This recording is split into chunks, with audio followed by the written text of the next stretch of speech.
So, how does a sorcerer understand or even know what their curse technique is? I mean, we got guys out here that are calculating their moves based on seeing the world in 24 frames per second, and they just knew that they had that ability? Well, the answer is basically yes, because you are born with your curse technique, which is why Gojo says that sorcery is about 80% innate talent. This isn't something that can be taught to you or that you can learn how to develop on your own. You've either got it or you don't, barring some very extreme exceptions. Okay, so you gotta be born with it. So are you born knowing what your curse technique is?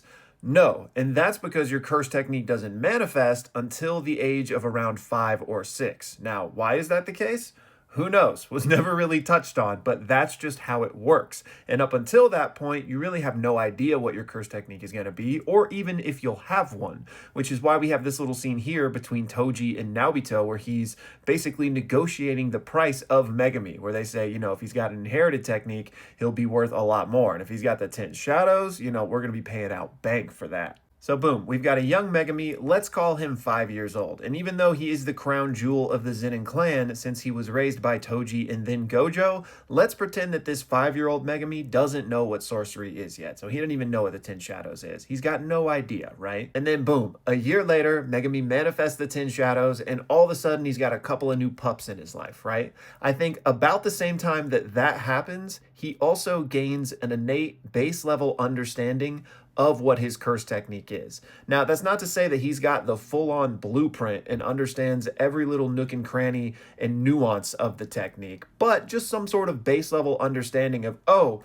that's why these dogs just appeared, and I have these 10 Shikigami that I can try to train. Like, okay. Now, in Megumi's specific case, he had a huge leg up compared to your average Joe on the street because he is a member of the Zenin clan, one of the 3 big clans, and he has the 10 shadows, one of the most powerful inherited techniques in Jujutsu history, right? So because of that, there's a lot of information on his technique. And as we find out in the Toji and Gojo fight, the 3 big clans keep like data books on the other curse techniques so that they can know and understand their enemies, which is how Toji prepared for the Gojo fight. He was able to study up on what the Limitless was capable of. So for people like Megumi and like Gojo and even like Naobito and Naoya who have projection sorcery, they have an edge up on everybody because they have people from their clans that can teach them about their curse techniques and help explain all of the nuance to them. But for somebody like Higuruma, he obviously had no help, right? He is a first-generation sorcerer with a completely new and unique technique.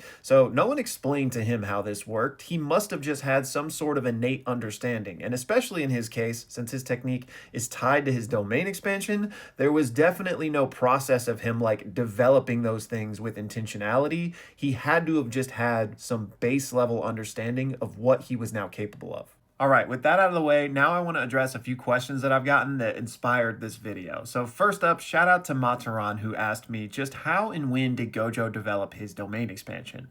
Because we know that he had his awakening during the Toji fight, but he didn't awaken domain there, and we know that he largely didn't have any fights that really challenged him up until Sukuna. So what caused him to unlock it after this? Did he just wake up one day knowing it?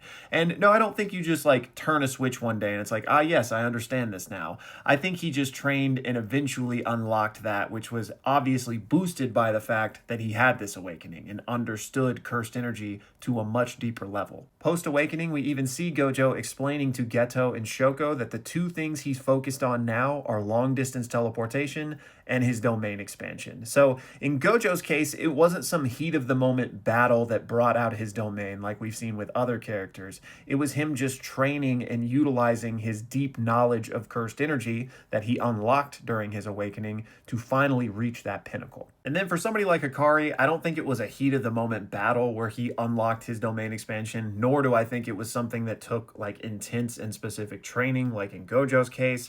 I think he's more like Higuruma, right? Because we know that his domain is intrinsically tied to his curse technique. They're basically one and the same, right? So does that mean a 5 or 6-year-old Hakari was out here casting domain expansions as soon as his technique manifested? Probably not, but it probably more of was just a natural thing as opposed to anything else. And then while we're on the subject, I got this question from Yukio who says, could a Jujutsu sorcerer train themselves in the reverse curse technique and positive cursed energy to the point of having a healing factor as great as Sukuna's or akin to the same intensity as somebody like Deadpool? And I think Hakari is that. Like his jackpot and the amount that he can heal with RCT was stated to be the best we've seen, right? Urume said that it was greater than even Gojo and Sukuna. So I think that is the greatest, like, a healing factor could even conceivably be in the verse. And I don't think that's feasible for anyone besides Hakari, right? Because it's literally due to just the infinite cursed energy coursing through him. I think aside of a Hakari, again, it's Gojo and Sukuna that we've seen with the best feats in that regard, at least in terms of healing themselves. And then, of course, it's Yuta Okotsu and Shoko in terms of healing other people. So could a Jujutsu sorcerer train themselves to become on the level of a Sukuna? I think it's feasible at least. But again, with Jujutsu sorcery being 80% talent, I don't think it's something that just any average Joe could train hard enough to achieve. You're gonna need the genetics, if you will, the built different, that dog in you to begin with to even have a chance to reach that level. And then speaking of Shoko, I got this comment from Rose who talks about a potential awakened or ultimate version of Shoko, where she could manipulate her reverse curse technique to the extent of potentially having like an aura around her that would passively heal allies and, of course, damage cursed spirits. Now, Shoko doesn't have a curse technique, so I don't think she could like awaken something in that sense.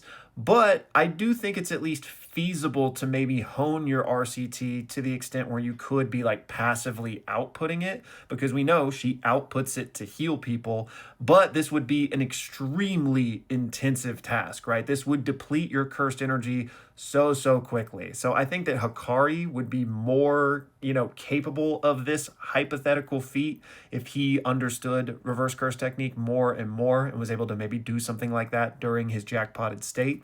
But I do think Shoko would be capable of it, but not for very long. And then finally, I got this from I'll Hold Them Off, who asks, do you think a sorcerer that lacks a curse technique but has sufficient jujutsu knowledge and cursed energy could create a curse technique for themselves by hacking one together via a laundry list of binding vows and expending a ton of cursed energy? And no, I don't. At least not by the strict definition of a curse technique. I don't think you can create one in that way. I think the closest thing to what you're describing is Kusakabe, somebody without a curse technique but has managed to train and work hard enough to become the strongest grade 1 sorcerer, at least according to Gojo, Meme, and Nanami, right? I think it's Todo. Anyway, in what he does with Simple Domain and the crazy things he's capable of, like, you could kind of call it a curse technique, like that's Kusakabe's curse technique, but by definition, it's not a curse technique, right? He can't have a domain expansion, for example. So, we don't know how the original curse techniques ever came to be. Maybe they were binding vows by some,